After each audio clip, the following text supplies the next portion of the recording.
Hi, welcome to Deepler Econ Chat with Mad Mercenary from somewhere in Australia.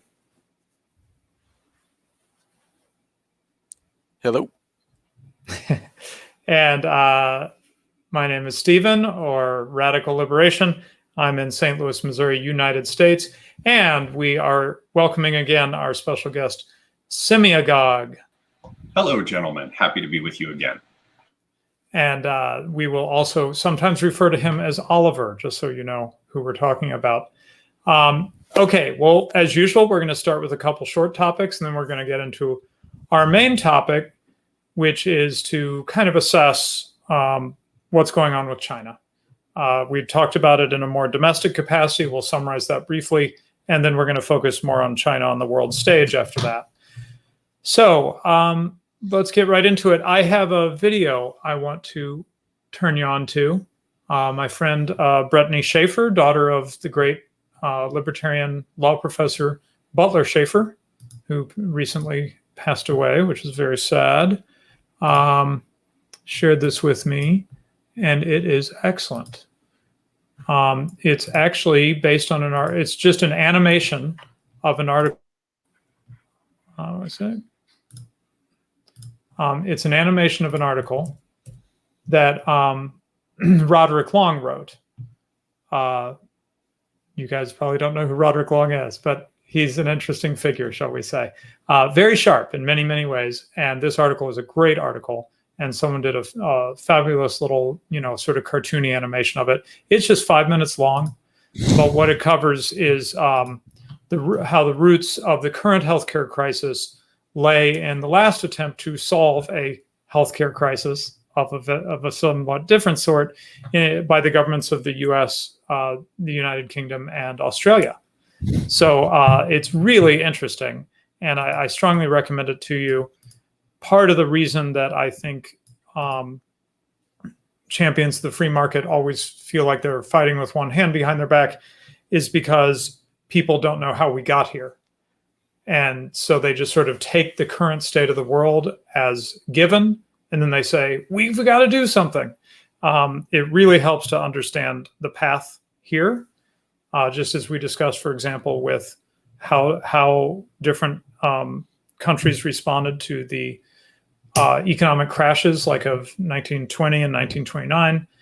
And if you understood how you got to the crash, then you had a very different take on what you should do once the crash happened.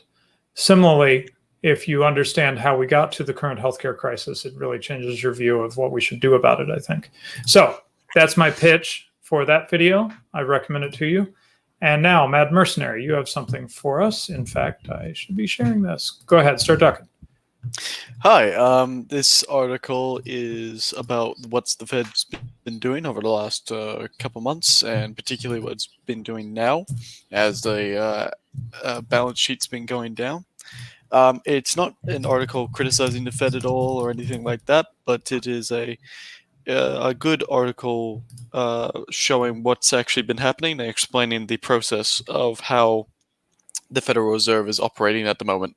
So just want to point people to that and point them in the direction of a little bit more useful information. Yeah, lots of quick charts, like the one that you're often showing us, the total assets on the Fed's balance sheet, which, as you've said, what does this bring us up to? This brings us up to a couple weeks ago. So yeah, I think this is the story we've been seeing, that they have stopped that crazy climb of March through May, and they seem to be sort of leveling out. And there's much more in here to see. So thank you. And I need to share that link because I think YouTube videos should have footnotes. So live the change you want to see. All right. So those are our smaller topics. Now let's get to the main one. I guess first thing, just in case somehow someone watching this video missed it, I would want to highlight that just this week, Academic Agent did a video on China. Which one did I share? I think I shared the right one. CO at the end. Y848. Yeah. And it's called Is China Dominating World Trade? And he touches on the topic, some of the topic we're going to be talking.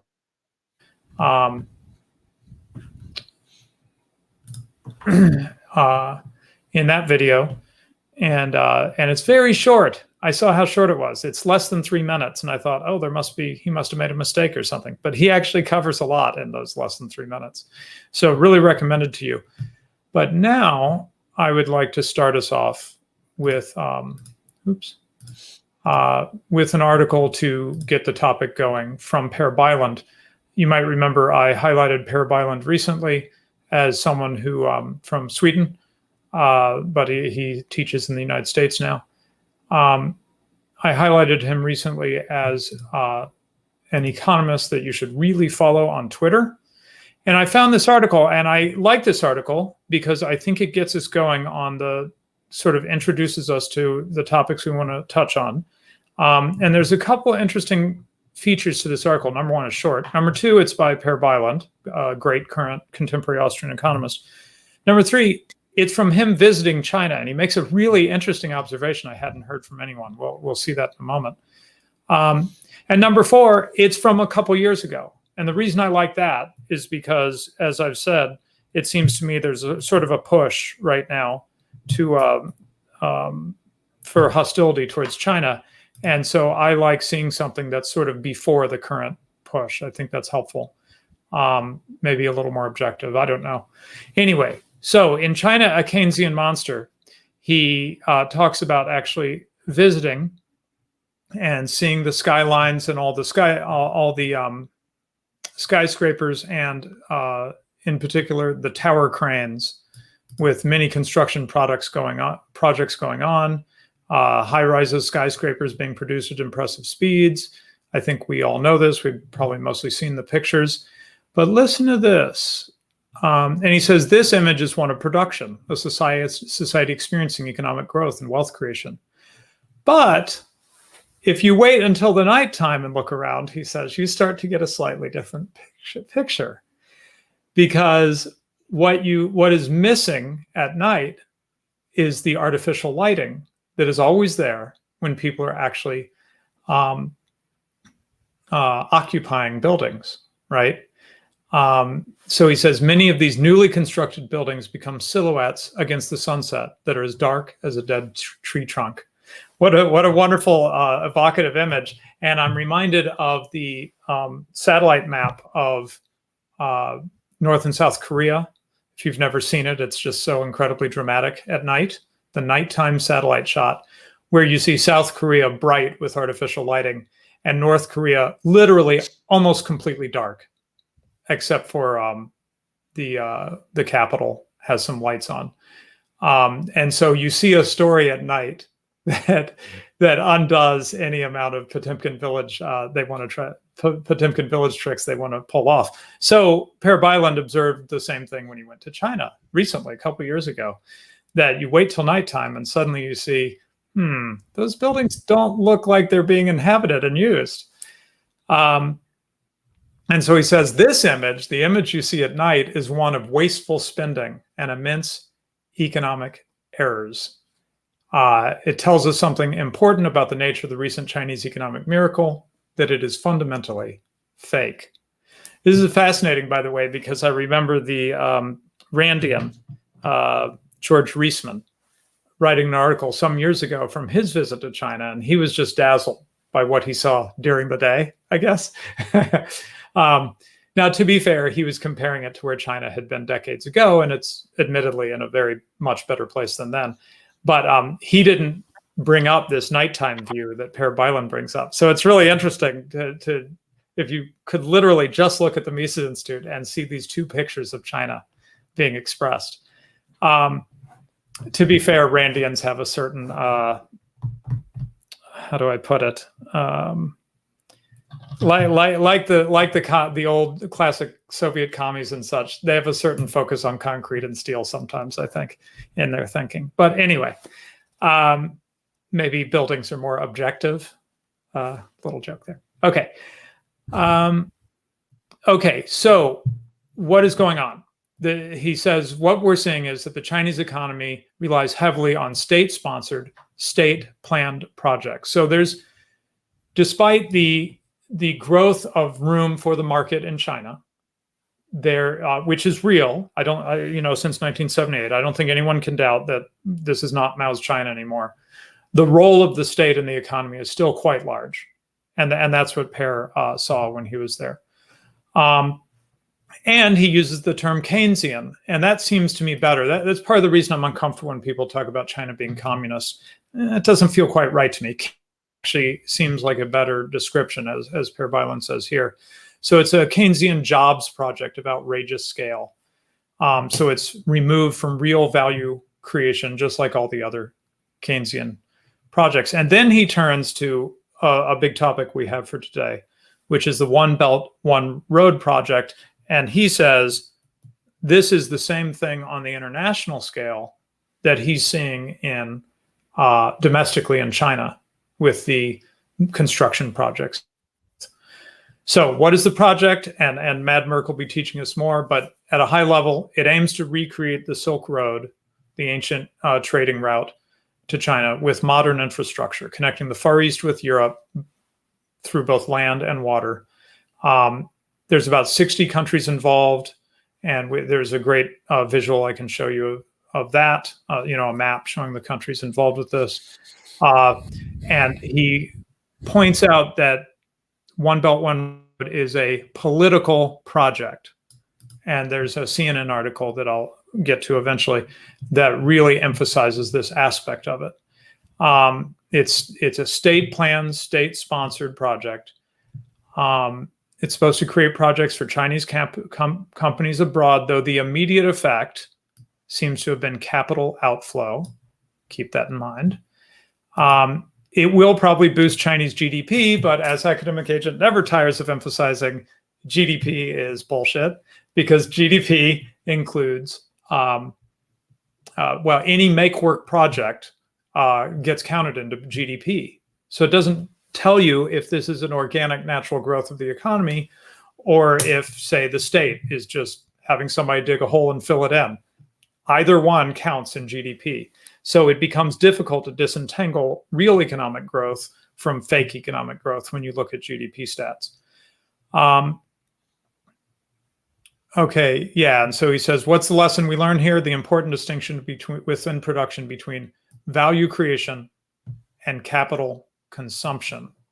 Okay, so with that to sort of set the stage, and I hope that set the stage well, where do we go from here, Mad Merck?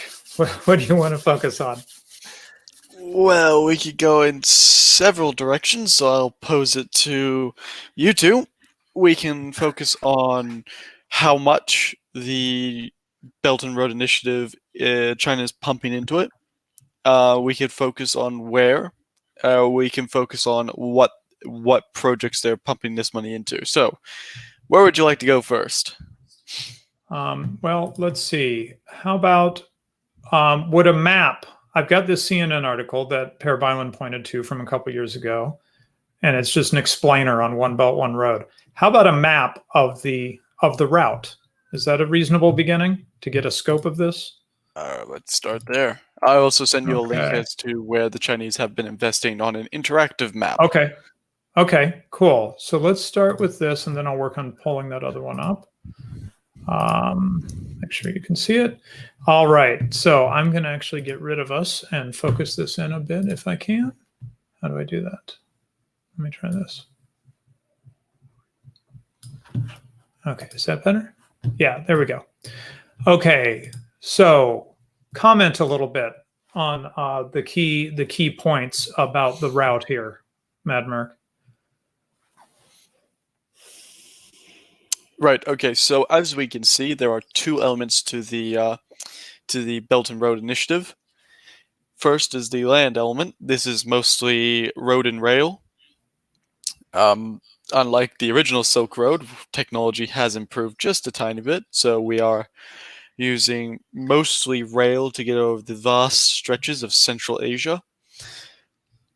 And the second bit is the maritime element. where it is mostly huge shipping for not only cargo but also raw materials and natural gas and oil. So the ports are being developed at the moment throughout the Indian Ocean and Southeast Asia to support these large ships. This is the basically what's happening. But different real areas, quick, are getting different amounts of funding. road thing. So the belt versus road thing, Mad Merc, I'm a little thrown. So the belt is actually the land route, and the road is actually the sea route, which is not what I would have guessed. No, you wouldn't guess. The name is unintuitive. Yes. Yeah, because I guess the Silk Road had been a maritime route originally. Yes. No, I thought it was over land. It was. So the Silk Road originally was both maritime and over land. However, with the new construction of ports, they're making this the road element, which is again great efficiency by the Chinese government here, naming the sea element the road. I notice, and I don't know how much we're going to get into it, but there's been a lot of talk of China and Africa.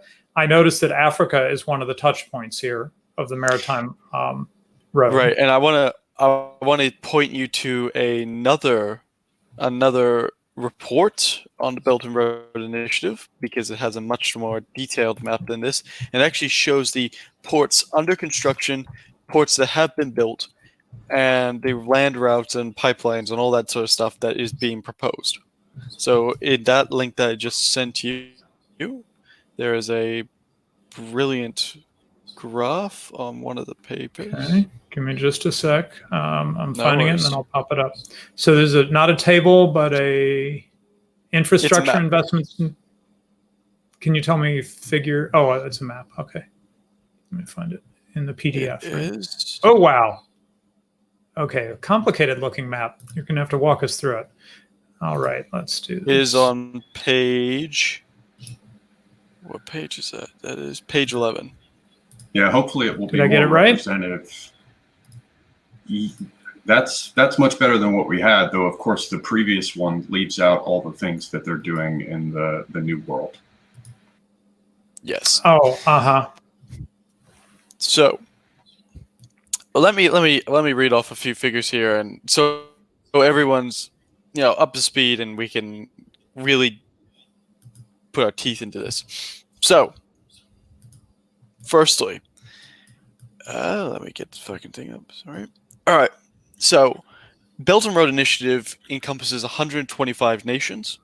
The Chinese have said when they were first starting the Belt and Road Initiative that there was a approximately $4 trillion gap in infrastructure in Southeast Asia, and this gap would grow as time goes on, because obviously Southeast Asia and Northeast Asia are growing economic areas, and as more people have disposable incomes, then they will want to buy stuff, and more stuff will need to be imported to support these growing economies. So they've used this as an excuse to.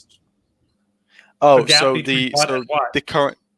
the current infrastructure capacity and what they will need in the future, or what they need right now. Oh. So there's this gap that's developed in their infrastructure ability, and so the Chinese have, under the guise of this, have created the Belt and Road Initiative to improve the infrastructure, particularly ports, of major economic growth zones. Breaking this down, of this like $1 trillion, $426 billion so far has gone to Southeast Asia, with 298.4 billion of that already under construction. In the Middle East, there's been $227 billion. In sub-Saharan Africa, it's $240 billion of investment. In Europe, it's $71.1 billion. In Latin America, it's $72.7 billion. In North America, it's $62 billion. Small change. So this is just the old Chinese investment for construction particularly. So the lion's share is going towards Southeast Asia. Now, as we can see from the map, the majority of this is going towards ports, but that's not the only thing. So what also it's gone towards is the development of road and rail infrastructure within the nations that have accepted BNI. BRI. It has also gone towards the construction of mass manufacturing of low-end goods. So TVs, for example, or urbanization, for example. So helping these nations urbanize and, gain on the good side of these nations by saying the Chinese use this as basically a bargaining tool. They go to these nations, they do them a nice favor, by improving the living standards a little bit, and then these nations give the Chinese construction companies contracts to build ports and rail and bridges in their nation. So wait. Let me make sure I'm getting this clear. When you talk about these Belt and Road Initiative deals, this is government to government. So the Chinese government goes to the state of Nairobi or whatever, the government of Nairobi, and they work out some big deal where Nairobi is going to allow China to build stuff, right? So the Chinese investment banks go to these governments. Now, the Chinese investment banks are obviously working with the Chinese government. The Chinese investment banks say they want to invest in these nations like Nigeria or Malaya or, these countries then either accept or reject, depending on what they're inclined to do. The Chinese investment banks give the contracts to Chinese construction companies. The Chinese construction companies build the materials with Chinese labor and Chinese materials. So, all of this, by the way, is financed. The money comes from the Chinese government. So, it is an employment scheme on an international level. But because the employment scheme is being built and on an international level, the Chinese are using this as an opportunity to gain a strategic advantage, or at least what they believe is a strategic advantage of building ports and building bases and getting friendly with strategically important powers. So, for example, over $60 billion of the Middle Eastern funds have gone particularly to Pakistan. And Pakistan has been incredibly friendly to China. And if you know anything about Pakistan, Pakistan's main rival is India. And one of China's main rivals is also India. So China is gaining goodwill with Pakistan by building them pipelines to Iran, by building bridges and highways in the mountains. They've been building schools, they've been building ports, they've been building a huge variety of infrastructure programs and non-infrastructure programs to gain goodwill and favor. So this is not only a Keynesian economic tool for employment, this is also a strategic tool to have a political goal in mind, international political goal in mind. Right. So that's one thing I want to pull out of this CNN article. It talks about this being a political project. That if you just think of it as this is just pure economics, China's just doing what is needed to facilitate trade or whatever. I mean, that's probably a component of it, or at least they intend for it to be a component. But it's certainly not purely economic. It's at least fair to say that, if not go further, right? Yeah, you could certainly go much further. And there are a couple things, if I can just throw in to add to what Matt Merck has been saying. The first thing that you should notice about, and to what you were saying, Radlib, the first thing you should notice about this is that there are two primary components. One is land and one is sea. And that is based, I would imagine, upon Chinese study and understanding of some old global power theories, primarily the one by Mackinder. from the first half of the 20th century, where he lays out the idea of a heartland, a central land-based zone, and that central land-based zone making up Eurasia, if anybody gains a significant part of control of it, then it threatens the sea powers. You can sort of see it as being analogous to Sparta back in the day with Athens, that they're world sea powers, once Britain, now the US, and that there is a world land power, and that world land power will be based upon control of the Eurasian landmass. So one thing to immediately recognize, since it seems we're doing basic introduction stuff for Belt and Road, is that it has two components, the land route and what they call the string of pearls, which is sea-based. And the desire to establish those routes, ostensibly for trade, also have to do with the critical need for resources, because China is in many respects resource poor. And because it is like the workshop for the world, exporting its cheap goods, it needs huge amounts of raw materials to keep itself going, which means it's highly susceptible to blockades. And there are two major areas where that happens. There is the area going down through the South China Sea, which is why they put their islands there. They want to guarantee against overwhelming U.S. naval power some access. And then there's the Straits of Malacca. And previously, just so people know, right down there near where you see the number 6, if you move over a little bit to where that peninsula comes down off of Thailand, they had previously been trying to put a canal in through there so that they could go around the Straits of Malacca. That is since gone on standby. Another choke point that they're going to have to deal with for the sea route to Europe is the area there with the Suez Canal. And they're not getting along with Egypt at the moment for a variety of reasons. So they've been trying to find other ways to get through the Suez Canal. One of them that they've negotiated is the Eilat to Ashdod Railway, coming up through the Red Sea, if I'm remembering correctly, but through a different route rather than having to go through the Suez Canal, working with Israel. So that twofold thing, and the fact that the land and sea aspect, the fact that they desperately need to be able to get raw materials in and their products out, means that they're very concerned about global access. And because they don't really have a blue water navy, they're only just now beginning to go with one. They've got one aircraft carrier and another one on the way. The real issue for them is that they can't compete with the U.S., certainly not with the U.S. allied with like France and Britain and the kind of navies that the European powers can field. So in addition to their sea-based route, they're also going for a land one. And you can see much of that laid out here. The important thing to bear in mind is that this map is a wish list.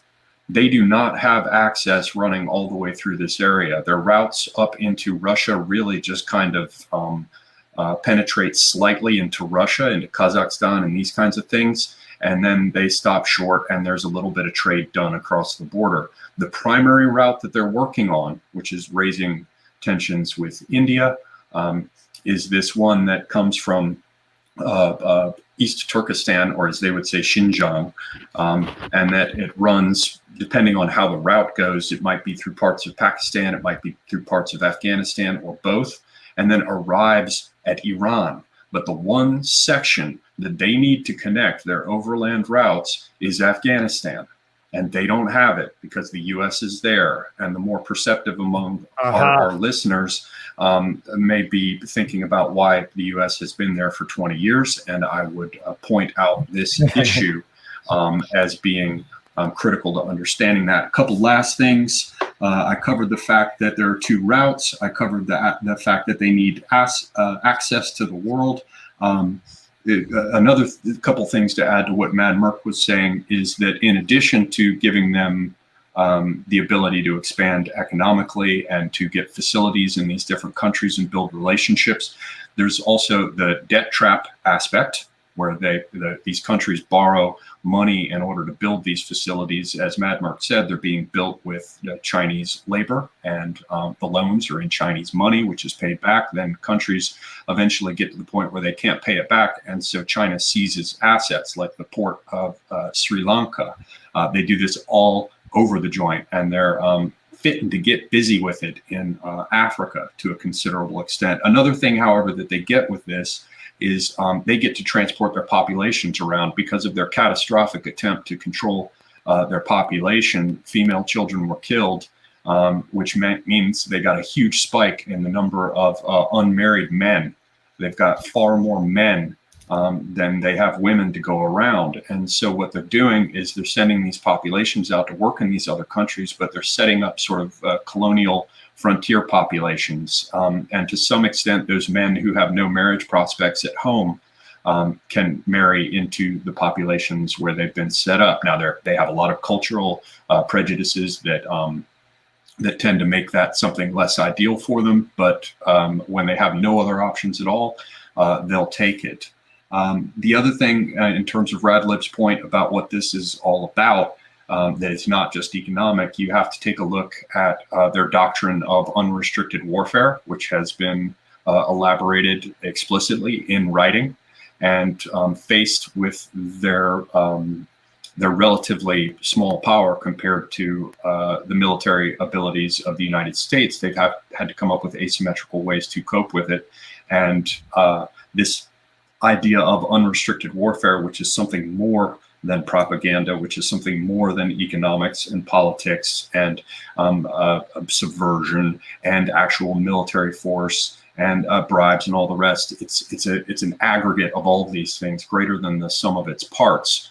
And so this is very much about territory, because once they establish these corridors and they establish these locations, they can ensure their access, and they can continue to wage war along this unrestricted warfare model. Sorry to run on for so long, but these were things that I thought should be covered. No, that's all right. Let me go. Sorry, I wanted to go way back to something early you said and just focus in on that, because I don't want to assume everyone's watched every one of our episodes. You talked about the lack of resources. Now, in a previous episode, we focused on the surprising thing, which I didn't know, which is that you see China on a non-geographic map, right? One that just political borders, and you just see this massive landmass, and so you just figure, well, they've got everything, right? They've got mountains, they've got deserts, they've got farmland. Well, one of the things we focused in on a previous episode on China is that they actually don't have much farmland, or arable land, I guess is the technical term, land that's capable of being used for farming. There's a lot of deserts, a lot of mountains, things like this. They don't have much arable land, and the arable land happens to be, no surprise, the place where people tend to want to be. The place where they have flooding now. And don't forget that they're also a sucking hole for energy. Like, their needs are insane. Right. They've actually exceeded the demand for imported energy that the U.S. used to stand foremost with. So now they have a absolutely enormous need for energy domestically. They mainly produce some really crappy coal. Yes. The pollution there is just shocking. And they have very little in the way of reserves. You're going in the direction I wanted you to go. I just wanted you to explain more. I focused on arable land, and we've focused on it on this show before. I wanted to summarize that real quick. But you talked about a resource hunger that goes beyond food, right? And now you're talking about coal. I'd love if you guys could just expand on this a little more. China's got all this land, don't they have? We already talked about they don't have farmland, but they must have coal or oil or all the things that the economy needs, right? Right. So I was trying to be a little bit coy and try and keep to the economic side, but we're going to go full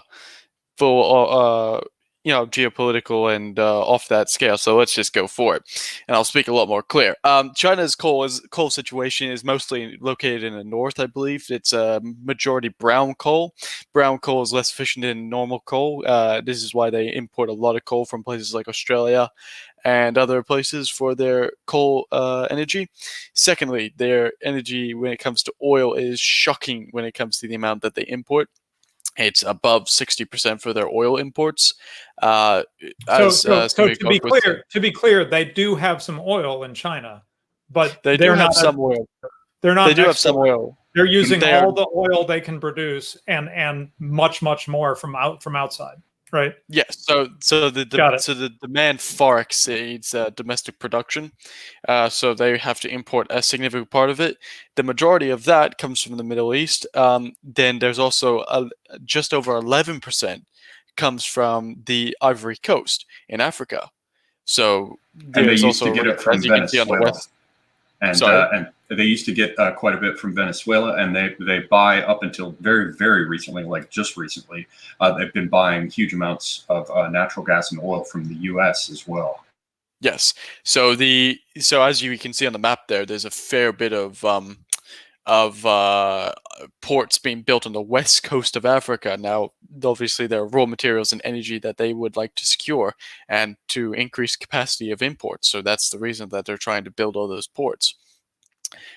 Secondly, China's food situation when it comes to the amount of resources that they consume is staggering. Obviously, they have one of the largest populations on Earth. And with their food situation being what it is, with them urbanizing the arable land, because that's where people live, they're importing staggering amounts of food to compensate for that. Again, this is the same problem that China always has. A lot looks big, has a lot of resources, but it's not enough for the relative size of the population. And they're destroying the Okay, so resources they have. so it would be wrong to say China has no resources. It is a big landmass. It does have resources, but it's way less than you'd think they would have, and certainly way less than they need given their population and their phenomenal, to be fair, truly phenomenal economic growth over the last several decades. Yeah, Right. right. And I'll give you some statistics that came from an Australian bank. So since 2003, the huge demand of raw materials has increased dramatically. So, for example, iron ore, the world's consumption of iron ore. So, as a percentage, China's consumption of iron ore on a global stage from 2003 to 2019 went from 21% to 64.3%.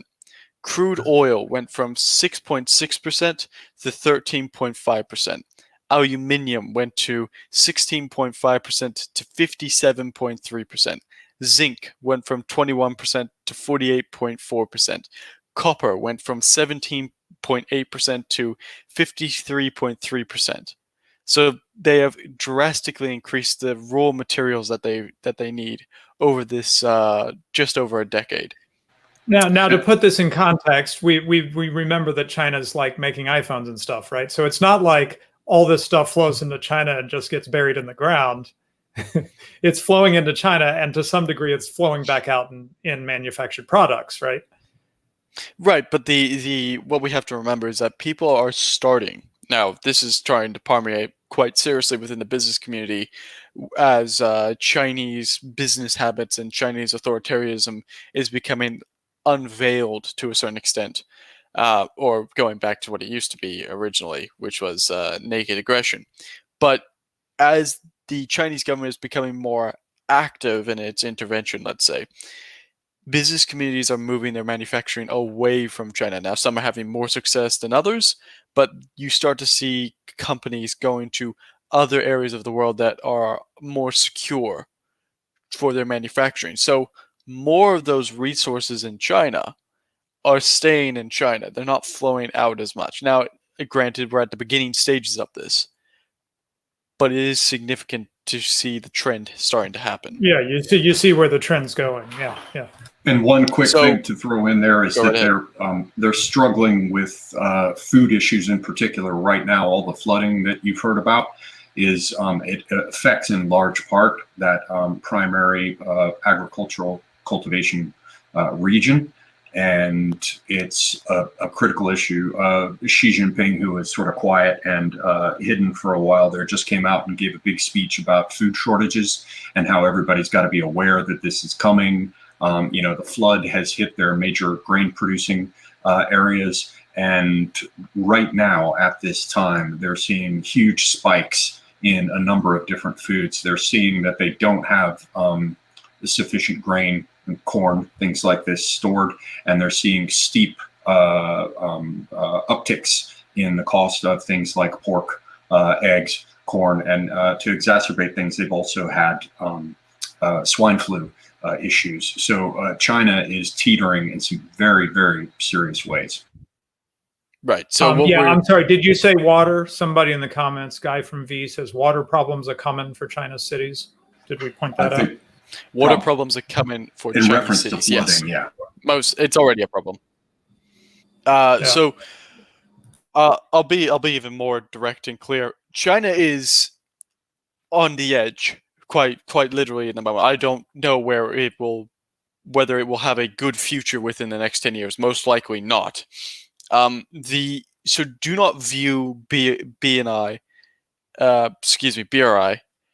as a massive Chinese plan where they're masterminds and they've got all of this figured out and they know what they're doing, and we in the West are dumb and we don't know what we're doing and we should all be bowing down to our Chinese overlords. Don't view Belt and Road as that.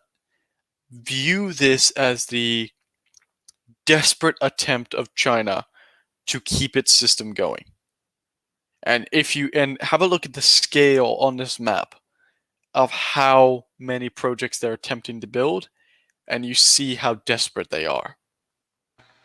Couldn't agree more. And the one thing I'd add is that the business of the South China Sea development is about securing access, because they're so threatened by the fact that the U.S. Navy can come in, or hell, the British Navy all by itself likely could come in and cut them off at many of these points. So they're forced to do things like, for example, use their tanker ships as unofficial weapons, ramming people in order to send a message, these kinds of things, which they do very extensively. They have party members up on the bridge, with the pilots and captains of these ships. But one of the things that they're doing with the South China Sea, a lot of people don't know this. I only recently got turned on to this. The whole damn Vietnam War was about destabilizing that area because there's huge amounts of oil in the South China Sea. I mean, take a look at the Sultan of Brunei, right? He's right next door, and it's one of the richest men in the world simply because of the oil rights that Brunei has. So the South China Sea islands are not only about ensuring access, they are about up for shipping, in and out. It's also about energy issues. So to Mad Merck's point about how tenuous all of this is, as he pointed out quite rightly, this is a huge outlay for them. They've got their neck stretched out across the world, much like a block, and that makes them, it puts them at risk. But they're the areas where they can be cut off in terms of their overseas, their seaborne trade. The other thing to bear in mind is that this entire picture of the land-based trade and the corridors that they're considering, it entirely falls apart if they can't get to Iran. They went into Xinjiang and into Tibet in order to push ever more westward. And now they've actually moved in through the Wakhan corridor into Afghanistan, and they've got some cooperation with Afghan security forces, and they're already all over Pakistan, and Iran is just sitting there saying, 10 more yards, just get to us, guys, just get to us, because we can no longer sell any of our damn oil, and we've rattled the saber and howled about the Straits of Hormuz so much, and now the Straits of Hormuz are considered unsafe since we've had things like Japanese tankers getting damaged and British tankers getting damaged, so we can't sell as easily through the Straits of Hormuz. It's a big problem for us, so we're going to have to do it overland. And China needs energy, and Iran's got energy and desperately needs to sell things because Iran's in as rough a position as China is. We've just got to connect. Well, if they can't connect in that little middle area through Afghanistan or Pakistan, they're screwed. Their project is screwed. And guess where all the trouble is happening now? With India and China in those high Himalayan regions. It's right at a little point where India has access over the border if they wished to do something covert or to help other countries do something covert. It's right where India can, for example, cause trouble within China's far western possessions in Tibet and East Turkestan. There's something you said I wanted to focus on. Oh, okay. So you said, Mad Mark, about, kind of looking ahead at the next 10 years for China. and the future is cloudy. So what do you mean by that? And comments from either of you are appreciated. Do you mean that just sort of maintaining their current situation is going to be challenging, or is it more just that they're not going to be able to keep having the growth that they've been having? Like how close to the brink are they here? So I'm constantly amazed as to how inevitable systems that are inevitably going to fail can linger on. I'm constantly shocked by it. I guess that's just the impatient side of me talking, that I want things to hurry up and collapse. But Acceleration is confirmed. To me, I don't see a good future for China. I think China is boxed in by Japan and to some extent the United States, although I think the United States is pulling out.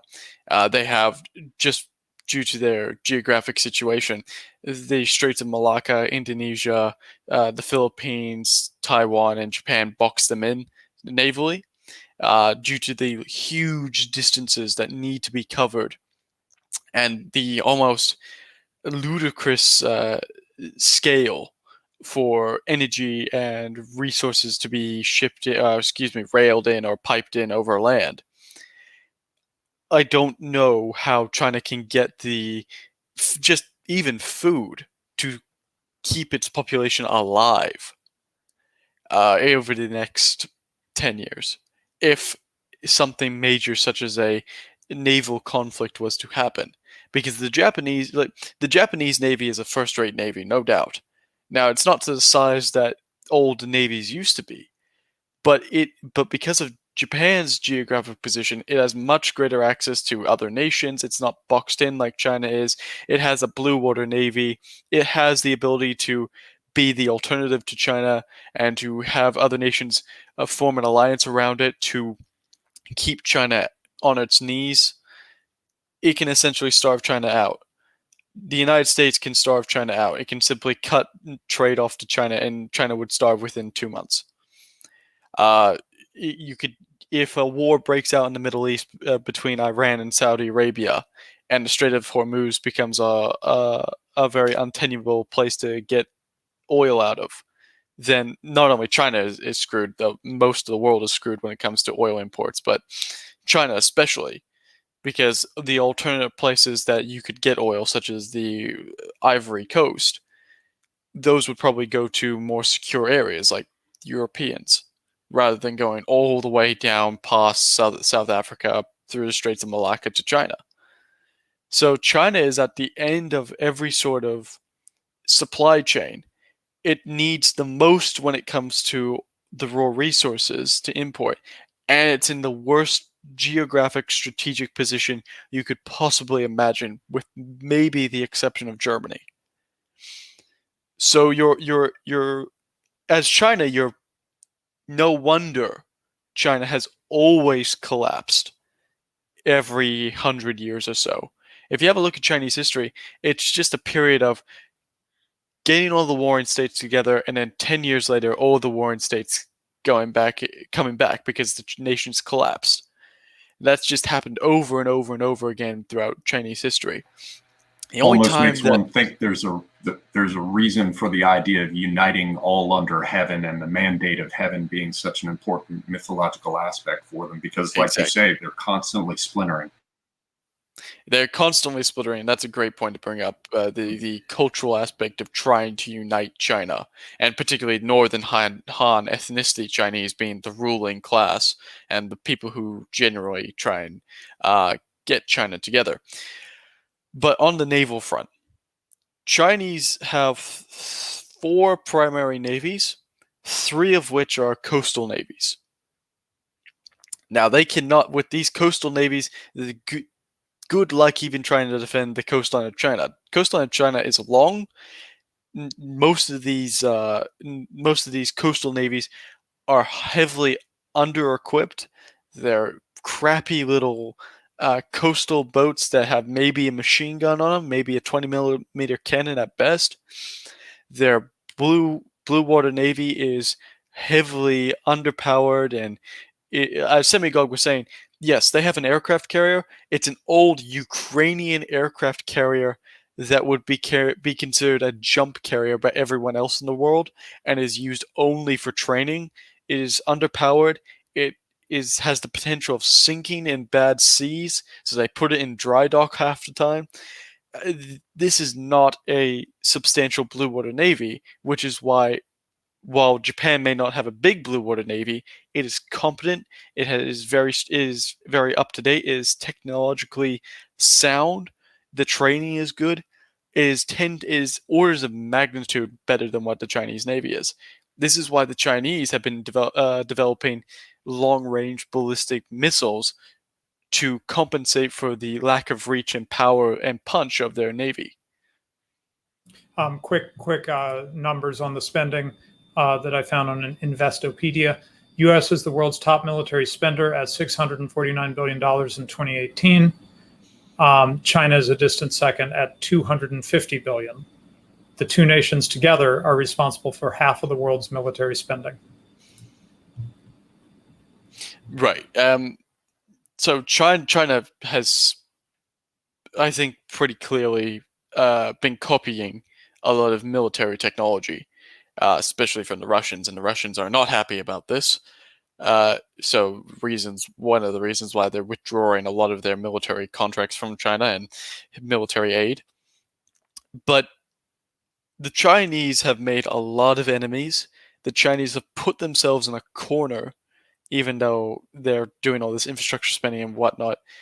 They've made a lot of enemies. They put themselves in a corner. They're not on the top of the list when it comes to friendly interactions, when it comes to a lot of nations, save a few like Iran and Pakistan.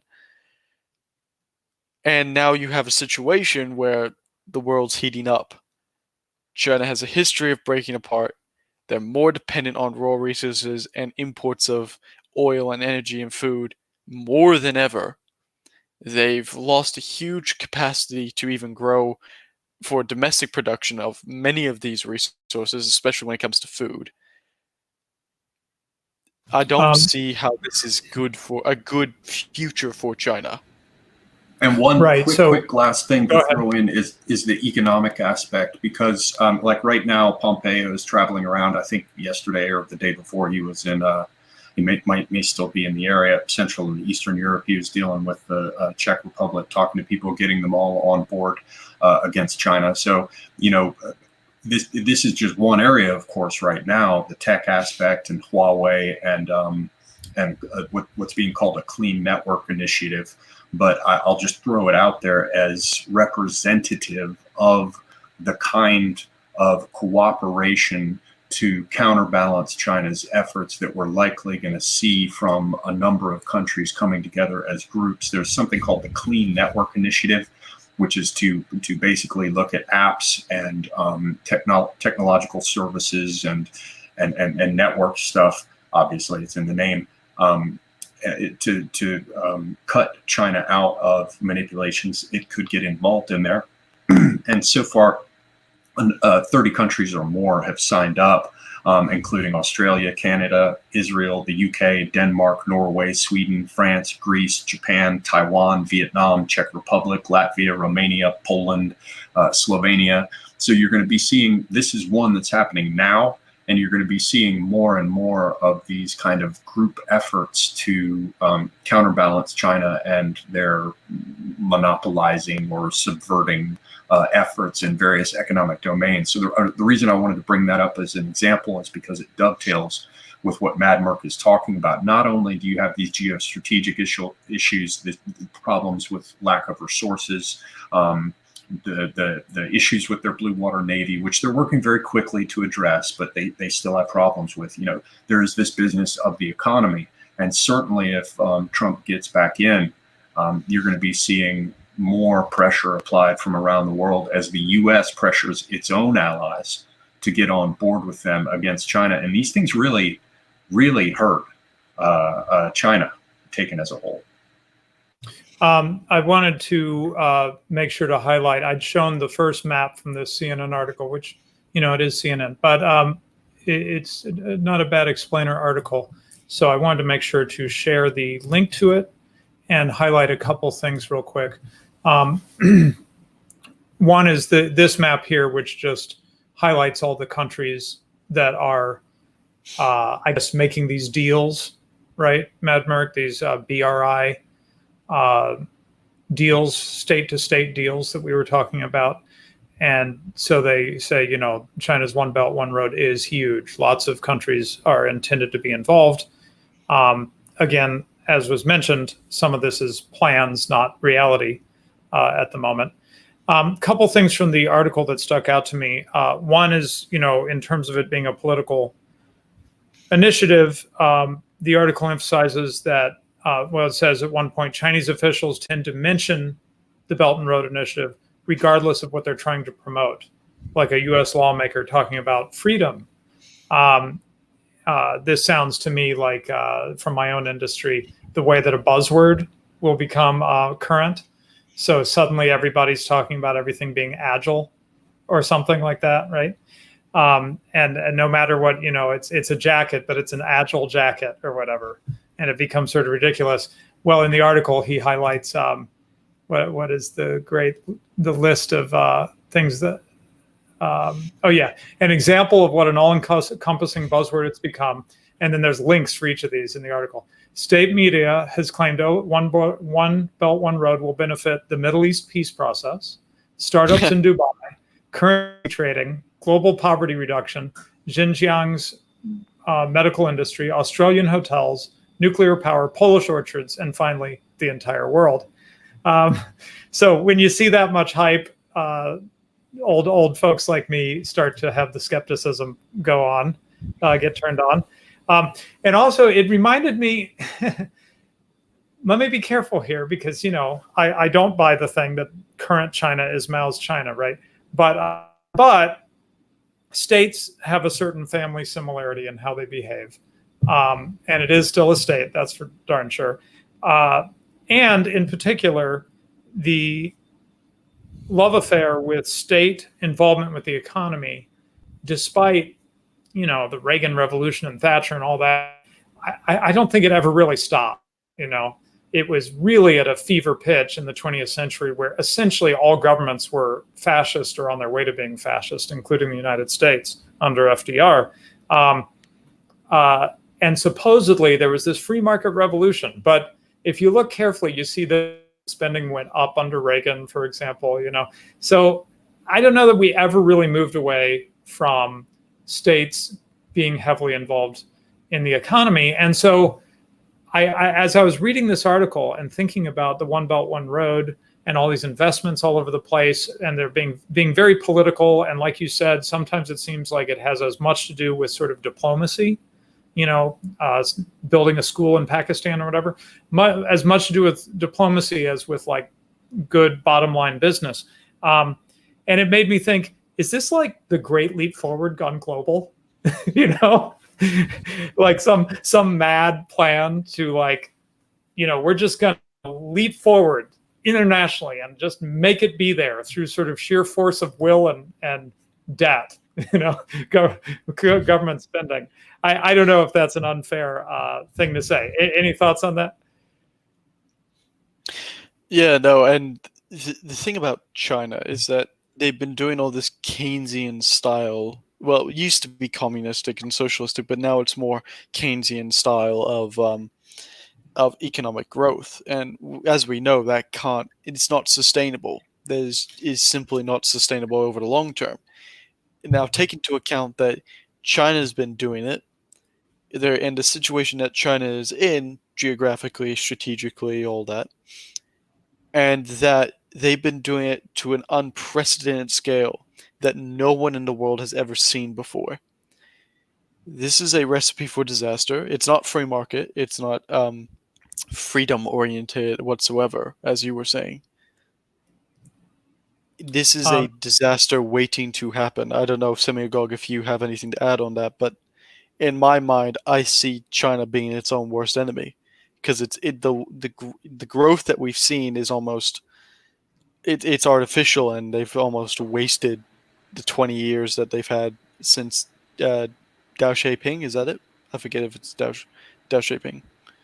I think it is. It certainly seems to me to be unsustainable. And if you want to look back at the roots of it, I think, my own opinion is that it was part of a globalist program way back. Because if you dig into the history, like Diana West has done a good bit of looking into it, a whole bunch of people from the United States went over there and decided they were going to drop Kuomintang and Chiang Kai-shek and embrace Mao and help push his program and drive it forward. I think there are certain people there in the background, sheer speculation, of course, that embrace the idea of using communism on the more primitive model, or let's say the more primal model, as a way to weld together disparate units and to enforce a certain transitional phase of economic development. FDR did things like this, Stalin did things like this, and now they've pushed it for China. And it seems like the time is coming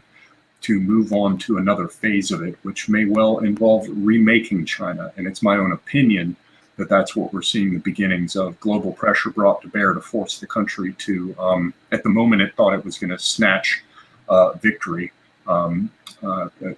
basically playing the trick on them and showing them, yeah, we're all attached to you, and it gave you enormous leverage. But now that same connection, much like someone reaching out to punch you, as a friend of mine says, it gives you a lever. You can grab the limb that has been offered. Once you're connected, you're in a wrestling match, depending on which way you look at it. And I think they're about to be dragged around into some further dramatic and transformative stage. Right. So when I say, it almost made me wonder, Semiogogue, if I should have, as a title for the show, used the global great leap forward. It doesn't sound like you're too far away from endorsing a view of it as being something like that, with the caveat that global great leap forward makes it sound like it's all China driven. And your point is it's going to be a bit more complicated than that. Likely, but of course it's just speculation. I think Matt probably has a view on that. Go ahead, sir. So what I would say is, all right, if you're with us so far and you think that China is almost its own worst enemy, and you think history having some precedent that China may break apart soon, like 10 years, 15 years from now on the outside, think about 2 steps down the line. What usually happens when China breaks apart? Who usually benefits? There's obviously going to be a power vacuum. How might it break apart? What are the key allies that could take advantage of a China breaking apart? Not just the US, but think about Taiwan, who obviously has a mandate to retake some of the mainland. Korea, both north and south. And especially Japan and Russia. So think about where these players might start to...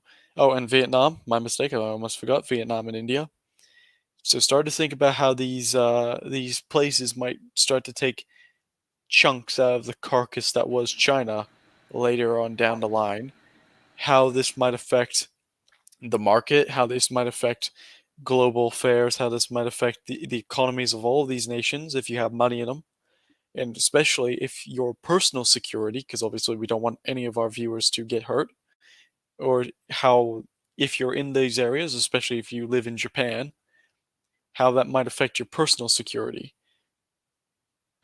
And one last thing to add is, bear in mind that we in the West have had now 3 major experiments in nation building in the East, where we've experimented with different models relative to the collectives and been able to measure over many years how well they integrate and what the results are. We have built no less than South Korea. I mean, of course, these nations were involved heavily on their own. It's not just all us. I'm not trying to suggest that. But the fact remains that to a considerable extent, I mean, with the Marshall Plan, certainly, and with the Korean War, certainly, and the conflict in China, we've now built Taiwan on one model, South Korea on a slightly different model, and Japan on a different model. You think that's all an accident?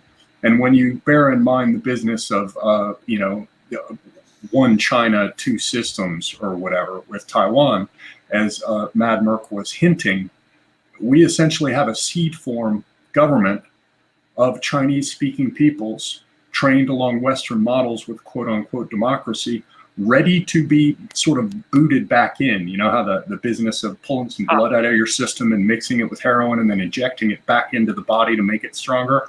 We've got Taiwan sitting there. It's such a threat for the Chinese Communist Party because it's basically ready to go. It's a modular little unit you just plug back into the mainland, and suddenly you've got a new system. I wonder if that's an accident. Interesting. One more quote I wanted to share. I would actually say it's a happy little accident, but that's just my read of it. I think it's actually one more quote from the CNN article, which again made me think of a historic parallel. I'm not sure if I'm right about it because I don't have my history good enough, but they say China is leveraging their own capital to get involved in helping other countries to get wealthier so those other countries can become customers of Chinese products. That bit of circularity reminds me of the open door policy. This is going back a ways now. I think the open door policy would have been like early 1900s, maybe. And the United States is basically saying, we want you to trade with us. And if you don't want to trade with us, we kind of might sort of make you trade with us, you know? Or in this case, it seems like a Keynesian variant of it, that China is going to use its capital across these, the countries we're seeing in the map, especially when you think about the countries that are not very developed themselves, like in sub-Saharan Africa and such. China is going to use its own capital. It's going to, jumpstart these economies or something like that, create customers for its products.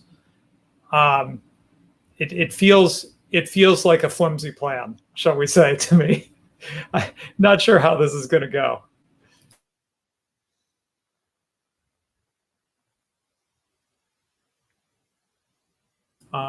I am going to look at chats. Give me just a second. While we're waiting, apologies for the rambling start at the beginning of the show and trying to explain Belt and Road. I am operating on half cylinders. Some people in the chat know why, and we'll probably tell the rest of you.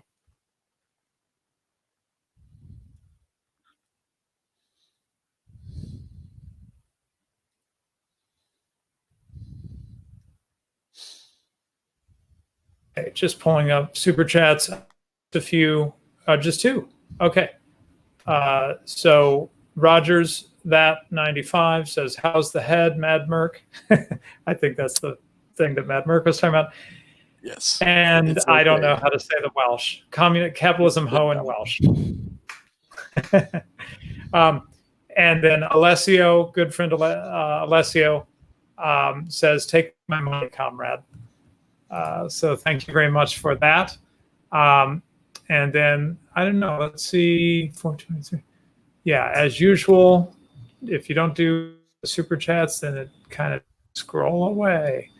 Let's see what I can find here. Feel free, guys, to troll through the chat and just call anything out that you want to respond to or feel we should discuss. Peter Young, I am not recovering from a basking weaving session. I don't need that excuse to drink. Right. Oh, this is an interesting comment from our Danish Svengali, Jay Green River. He says something like 50% or more of the economy is state-driven in the United States, and that's probably the freest country.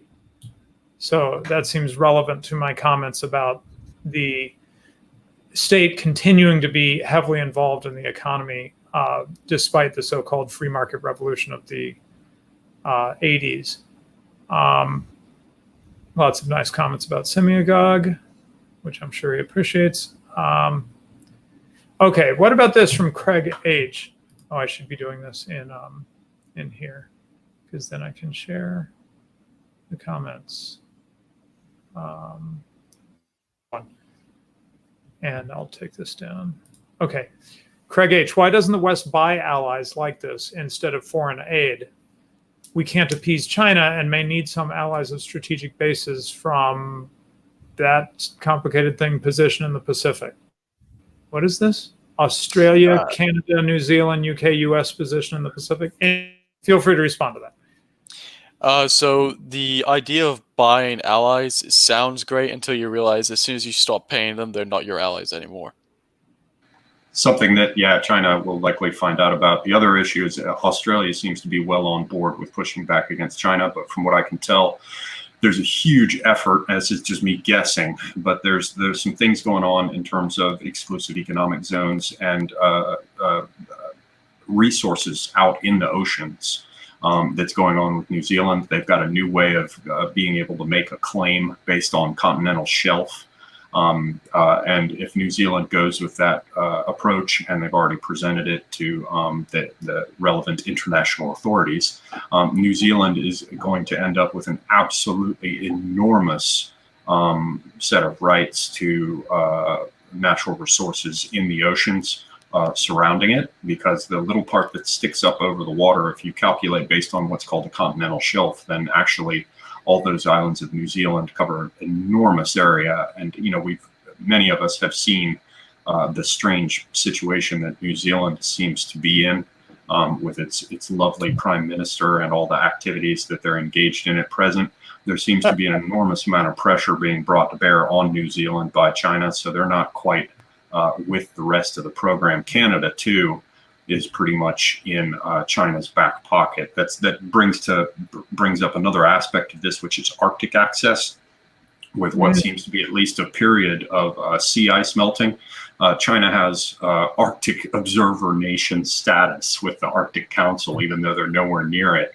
And that's because they're enormously concerned about what might happen with the Arctic. They've now had a few ships go through seasonally and transport goods through the Arctic areas because so much ice is melting.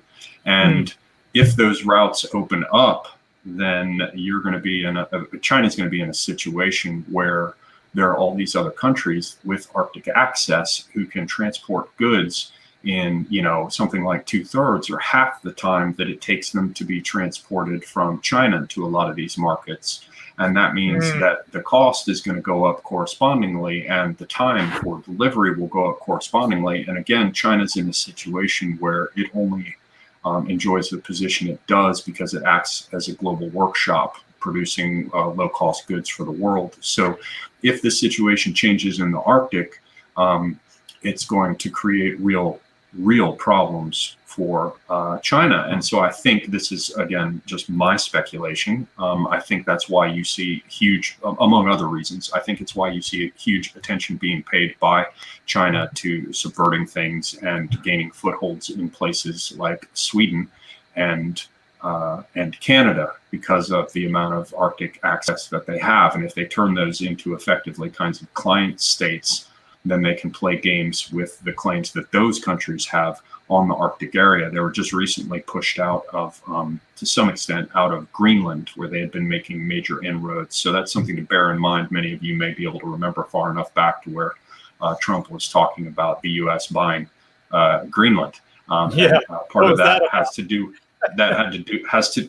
huge amounts of natural resources there.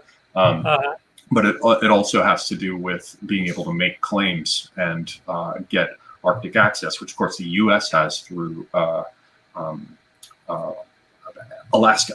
So yeah, there's a lot of this going on with these other countries. China is trying to play games with it, but to the point made earlier, when you stop paying these countries, they suddenly shift back to their old positions because there's no real relationship there. Certainly no relationship like you see with the Commonwealth countries and the fact that they're all English speakers and the fact that they all sort of harken back to their roots with Britain. Right, I completely agree. I got nothing else to add. That was great. Okay, let's highlight this. Tom of Loxley says, this almost looks like a modern map of the British Empire with even more strategic points added in. Yeah, that would be interesting to overlay the British Empire at its height with the Belt and Road Initiative and see how that looks. Little reminder, just in case we would forget about Australia, Mad Merc. Lumberg says, don't forget Australia. They are a decent military force and in the region. I actually don't know much about the Australian military. Does it have a navy? It does. I would like to. The Australian Navy is technically very good, but it's more of a support fleet than anything. It's not. It could. It's not to the size of Japan or the UK, and we know that those navies are small. This is interesting. Don Browning. I don't remember seeing this name before. The Port of Melbourne, Australia's main port, was recently leased for 50 years to a mixed consortium, including Chinese, for a staggering 9.7 billion Australian dollars. Interesting. Yeah, the position Australia takes with China is schizophrenic. Australia, obviously within the intelligence community and intelligence community and the political community, is obviously seen as a threat. And Australia has been raising warnings about Chinese intelligence infiltration, and through their 5G networks and Huawei and TikTok, and basically when it comes to technical aspects, so like technology. But when it comes to the business community in Australia, it hasn't apparently, gone into their heads that they need to see China as unstable and as a threat, because China is not stable whatsoever. And unfortunately, on low-level government and within the business community of Australia, it just hasn't reached them that China's not secure, and they shouldn't be trusting them. The piles of money, that they're wallowing in, I guess, get in the way of them clearly hearing the alarm bells. Yeah, paper money has the ability to do that, doesn't it? Just to finish up Don Browning, I didn't realize it was part 1 of 2. Finish up her point. Most of the money is being spent in Australia on road tunnels and rail crossing removals. The construction company is John Holland, a Chinese-owned company. And that's Field Marshal Don Browning, by the way. Yeah. Field Marshal Don Browning. What do you mean? Is that a reference? Historical reference? That's a nickname for her. She's a old channel follower and follows a bunch of it, so I know her well. Sorry. Okay. That's why I didn't know the name. You brought her along. Excellent. Okay. Oh, yeah. This reminds me of something I wanted to say. Lumberg says consumption is also ramped up within China. Yeah. When you brought up the Workshop of the World, Oliver, it reminded me of what I've shared it before, but we opened an office in China some years ago, and my friend from Hong Kong, my coworker in Hong Kong, who was running that office from Hong Kong, would travel pretty regularly to meet with them and everything. And he talked about how every time he went to the mainland, the prices were going up, including, of course, labor prices. Now, having read China's Bloody Century by R.J. Rummel, which I always recommend, I have a great deal of sympathy for the Chinese people who have had a lot of suffering in the 20th century. And so I wish them the best. And so, of course, it's all to the good that they're not dirt poor and one, just right a little bit away from starvation, like they were through parts of the 20th century, or just outright starving, which happened as well. But it does mean that the whole, hey, we can make things cheaply with our cheap labor thing is going to be less and less tenable as time goes on. And assuming they continue to develop and have a larger middle class, et cetera, right? We won't, just like we used to think about Japan as, made in Japan and those copycats over there, and they're coming in with their cheap Japanese cars. Well, they don't necessarily stay in that place forever, right? If China continues to grow, we'll see. Then they will get more expensive in terms of labor costs, and it'll be harder. And that's already happened. We're seeing it already. What are the manifestations you've seen of that? Well, one of the big ones is a lot of people are moving, for example, to Vietnam to have their stuff made, so that they can get labor costs, at least in theory, depending on what they negotiate and all the rest, what kind of position they're in. But a lot of people are moving to, for example, Vietnam because they can get lower labor costs without a number of the question marks associated with doing business in China. Not only Vietnam, but you're also seeing movements to northern Mexico, particularly, especially because of the trade deals that are being made. Yeah, I get we're not exactly for trade deals, but as in the concept of a trade deal, but the easing of restrictions on trade between Mexico and the United States over the past couple of years has made northern Mexico particularly a good manufacturing hub. And I would suggest people have a look at that for future growth in Mexico. Yeah, But and you're seeing obviously it. You're seeing Central America too. For manufacturing, automobile, and the rest. Northern Mexico and textiles. You're seeing India trying to take up slack. Vietnam trying to take up slack. Central America, absolutely. Yeah. So it's no longer centralized as it once was in purely China. It's more dispersed around the world. Now, the Mexico particularly having a strong northern manufacturing comes with its own problems, as anyone who studies Mexican history will tell you that northern Mexico and Mexico City don't always see eye to eye, and they'll have some political issues to sort out from this, but overall it's good. And we should probably say quickly that we're not like angry at the Chinese that they've developed, or we obviously wish individual Chinese people the best, but China as a political entity, China as a economic entity can't last, and it will be very bloody when it pops. And so obviously we're not angry at any single individual Chinese person or Chinese people who want to leave that situation. Let me pop in a couple super chats. Some people seem to feel that you have to do them in order. I'm not sure I buy into that. I'm going to go out of order. Anyway, Craig H says, thank you for a great stream. And Jedi Knight Anaquin, Cringe Walker, our regular super chatter across the cartel. 10 American dollars, I believe. China's carrier program started by buying the scrapped contract for HMAS Melbourne in '82. Only instead of scrapping it, they studied the design and used it in training. It was finally scrapped in 2002, 20 years later. That's fun. Okay. I think we'll go for about 5 more minutes, try to pick up a couple more things that jump out here. And then bring it to a close. So let's see. Oh, this is interesting. Lux says, underestimating Chinese naval capacity. It is more on par with Japan than you think, especially combined with Chinese air power. Okay, so that's something for us to be looking for, evidence for that.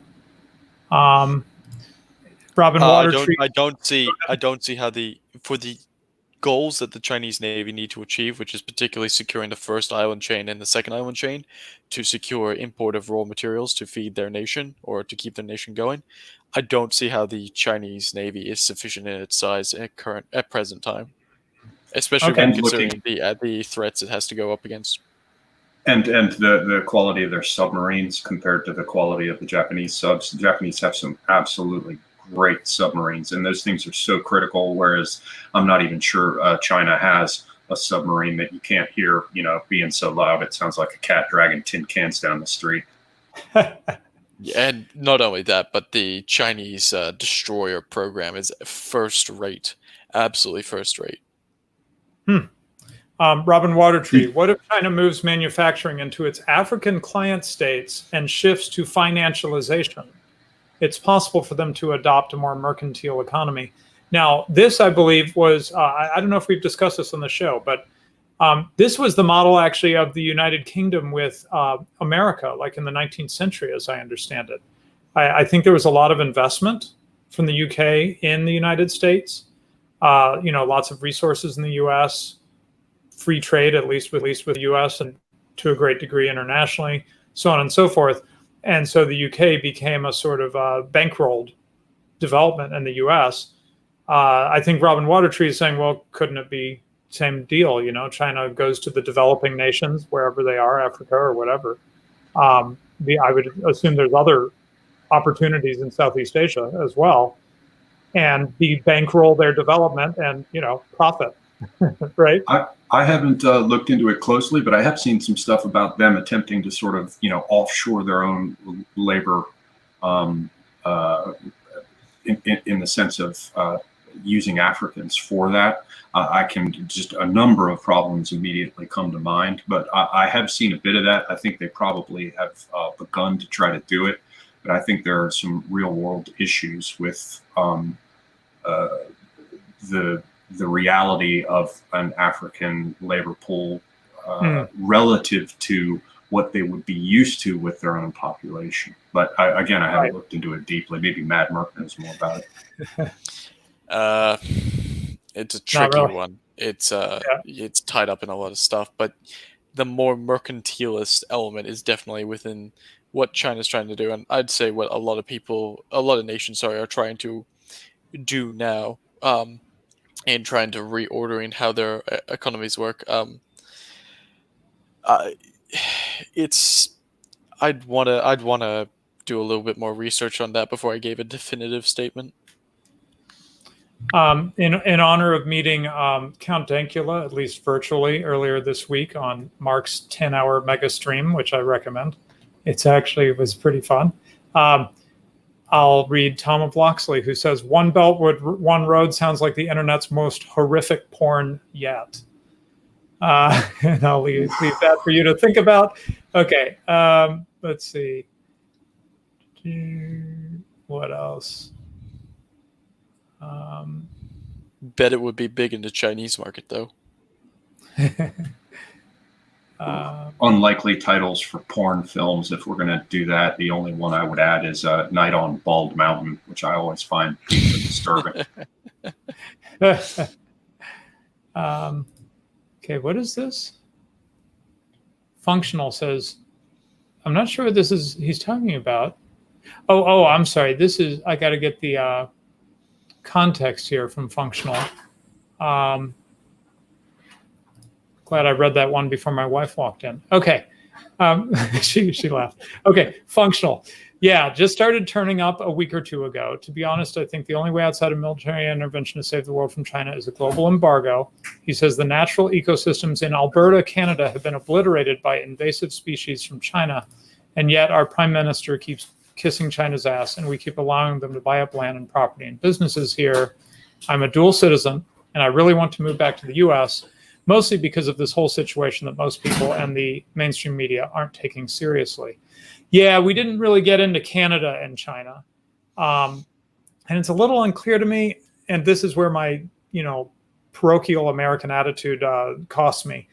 I don't really have a good grasp on how big a player Canada is, I guess, in two regards. One, economically, I just don't even know how big Canada is economically. And two, in terms of, I don't know what to call it, foreign policy, geopolitics. How much of a player is it? How important is the relationship between Canada and China? I don't know. Do you guys know anything about it? Any comments on that? All I know is that natural resources are a huge element of this, and Arctic access. Got it. Okay. I was about to say Arctic access, and I wanted to get into this, but perhaps we'll do it on the next China stream that we have. Well, I want to get into the the Chinese capital fleeing to foreign markets, and how that is significant now, past 2016. That is significantly more than the capital flowing into China. And this has been manifesting itself in the housing prices within Toronto and Melbourne and San Francisco and New York going dramatically up. We could do a whole stream on this, so I'll save it for the next stream. But that's how it's manifesting itself within Canada, particularly is property prices going up significantly. Yeah, they're buying the hell out of things like real estate in Vancouver because all of them are all the ones that are party members with real money, rich enough to have their kids go to foreign schools and buy property elsewhere. They're desperate to make sure that they have some other place for their asses, so to speak, to land if things really go south in China. If you guys do undertake a further episode of this, I'm not an economics guy, but my ignorance is vast in that respect. But I would recommend that you at least take a look at the precious metals purchases. Like take a look at who's been buying gold. Look at the gold purchases on the part of China, India too. But China, you can see the last time I looked, probably a year ago, you just see this constantly growing purchasing of gold in China. And, I would have to think that corresponds at least to some extent, especially when correlated with things like purchasing real estate abroad and things. I would have to think that shows considerable anxiety on the part of the moneyed Chinese classes about their future and wanting to have some kind of portable wealth and assets outside of China. Mm-hmm. Got to jump this one in. Minoan says Australian minted silver and gold coins have Chinese characters on them. It's a little weird. That's okay. Have you seen this? I have one. Edmund? I have one. You have okay, one. Okay, so he's not kidding. It's on there. He's not kidding, but that was a special run for the Chinese New Year, so it's not like every coin is. Got it. Sorry, that I don't want that special misinformation edition out there. Special edition. Yeah, it was a special edition. I don't want that. Yeah. Just to put a bow on it, Functional says subbed for the bow tie. All right, thank you. Okay.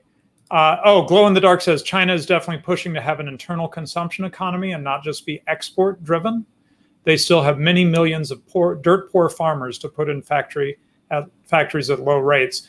Well, I know you say that, but I think, like the evidence that Oliver just shared, where we're seeing manufacturing get set up in Vietnam. I think they don't. I think China is probably. I know that the disparities in China are vast, right? And you've got these like the port cities, like Shenzhen and places like this, where you've got genuinely rich people, but also just like a rising middle class. And then you have the more internal, away from the coast areas, where you have a lot more poverty relative to that. Having said that, I get the idea, without having done my research, I get the idea that they might be running out of dirt poor people to exploit. I say exploit, but dirt poor people to use for cheap labor. Maybe I'm wrong, but I think China in general has been rising in terms of labor costs. Okay, and then mostly people saying thanks for the stream and so on. Okay, and commenting, I think, kind of on what you were saying. Glow in the Dark says, of course, the Chinese are buying up assets everywhere else. They have a lot of money from export trade, and there's always the fear the government will just take everything from you. Yeah, okay. Well, this is like parking your money in a Swiss bank or something, right? Except, as I remember watching the special about Chinese buying vineyards in France, and these French wines that have been being made the same way for hundreds of years are now owned by somebody from China just because they wanted to invest in that, and wine has become culturally cool in China, and that sort of thing. And then Dawn Browning says Black Pigeon Speaks covered Canada and Australian property prices a while back, and she will share that. Okay. Black Pigeon Speaks. Black Pigeon Speaks has been doing a really good job when it comes to anything related to geopol. He's definitely on the right page there, so I would highly recommend people go check it out. He just did one. Well, in particular, is he the one based in Japan? I get him in another one. Yeah, he's based in Japan, so he puts more focus on what's going on in Asia and culturally and politically and so forth. So yeah, it's a good way if you're interested in this topic. Keep subscribe to his channel and keep an eye out for where he's focusing on Asia, and he does have a lot of good information on that. Okay, so I think we'll bring it to a close now. I wanted to lay the groundwork for thinking about this drive for the new Cold War. I don't know if I'll even get into that on this show, But I wanted to come at it more from an economic point of view and understand what is China up to, what's going on domestically, what's going on internationally. I feel like I've learned a lot about the One Belt, One Road and their grand plans for this.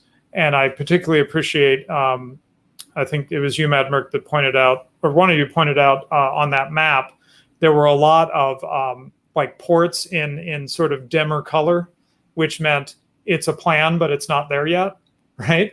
So there was the darker ones that were existing and the faded out ones that were working on it or hope to work on it. And most of them were not there yet, I think. Yeah, and then a lot of these are huge projects, like the one that I mentioned where they wanted to cut across that little isthmus by Thailand.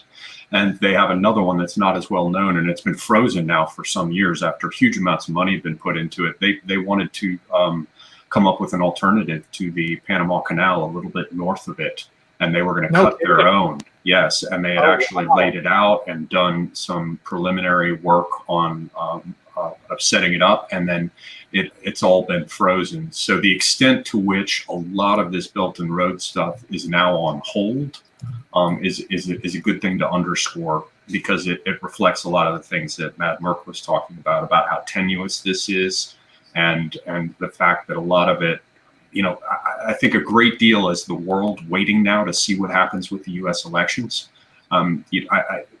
I know you want to wrap, but this is a quick thing to just tip our hats towards, is the fact that we had Secretary of State Pompeo in the United States come out and make announcements about going after China because they're, a bad actor in a number of respects. And then that was followed by Bill Barr talking about the same thing in that week. And then Wray, the FBI director, talking about it. And then it culminated with a speech given by Pompeo at the Reagan Center about how they're going hard after China. So, the fact that they have these different projects, aspects of their BRI project that you can see on the map, like you said, they're ghosted. And I think a lot of people are waiting, not least of all China, are waiting to see what happens with our own elections, given how aggressively the Trump administration has shown that it will go after China. And I think that's a major thing that we're watching here.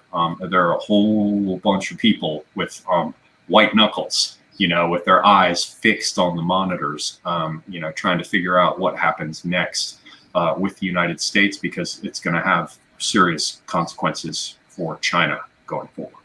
This does not sound like what you were talking about exactly, but I pulled up an article about China trying to build a bridge.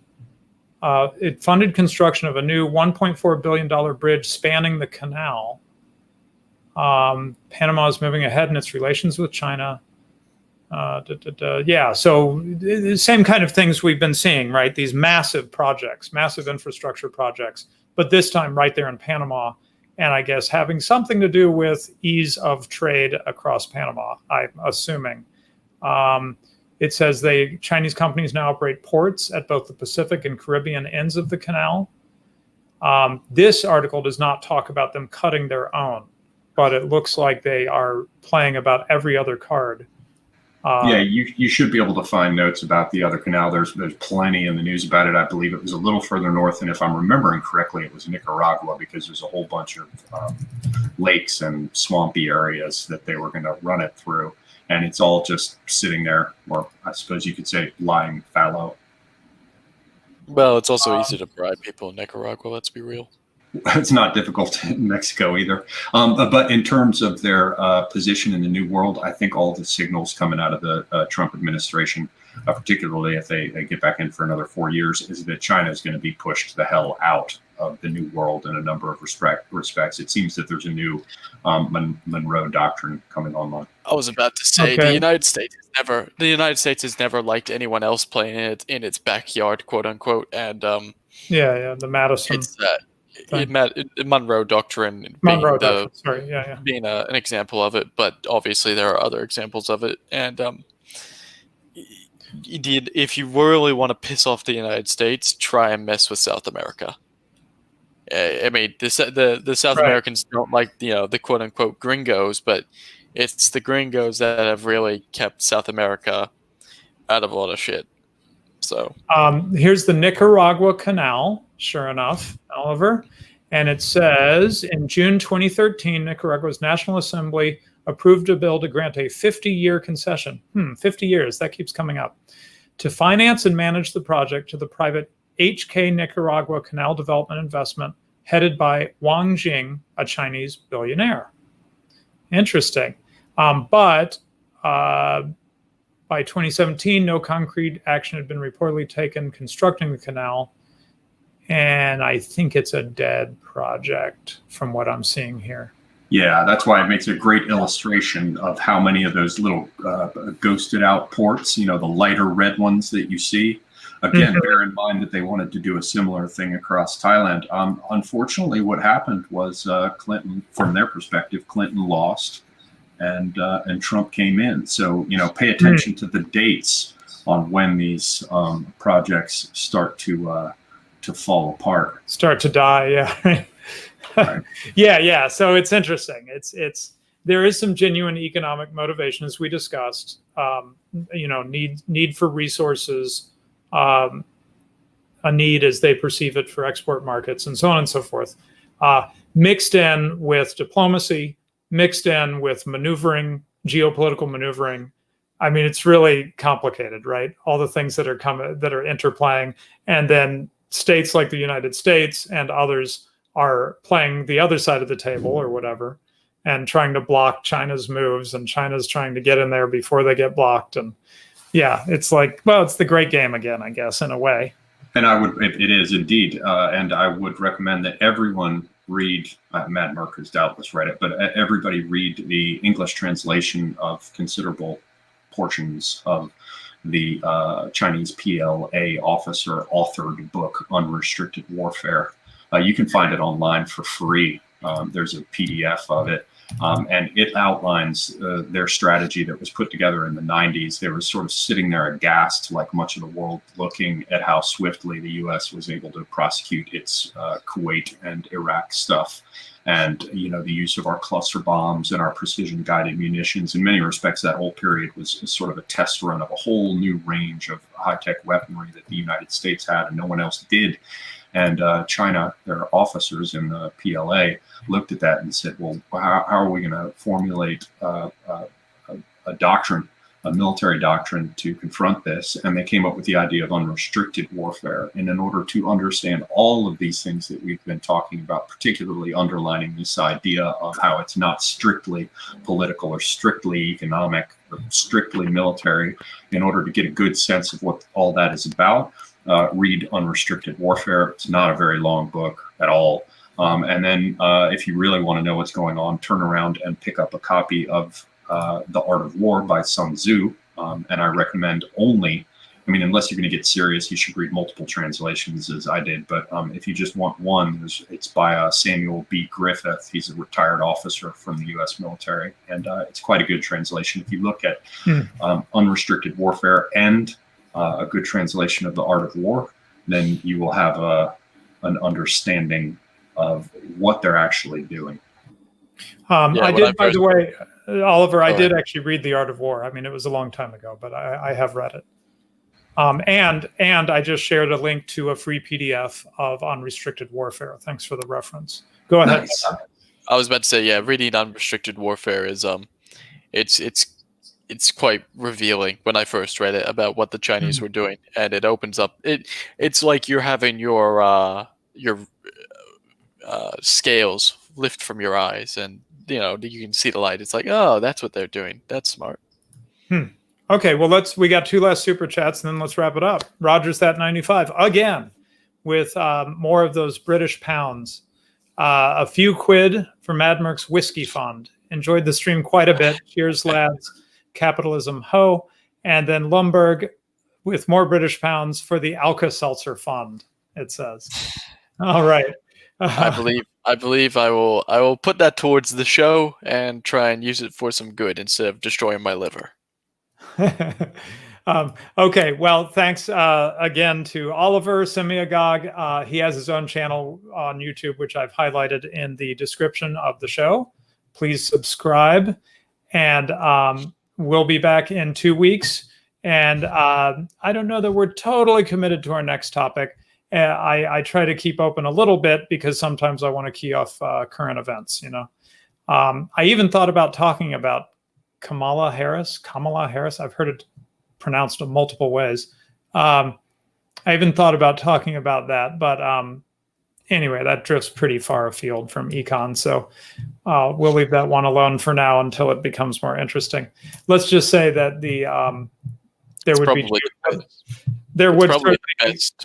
It's probably the best choice for Trump that Biden could have made. But well, I was just going to say, just coming from a geopolitical point of view for a moment, a Biden-Harris being in winning the election has interesting implications. But as we get closer and maybe just after the election, we can comment on what we think that means for the economics and world trade and things like that. So, okay, thank you, Matt Merck, once again, and talk to y'all later.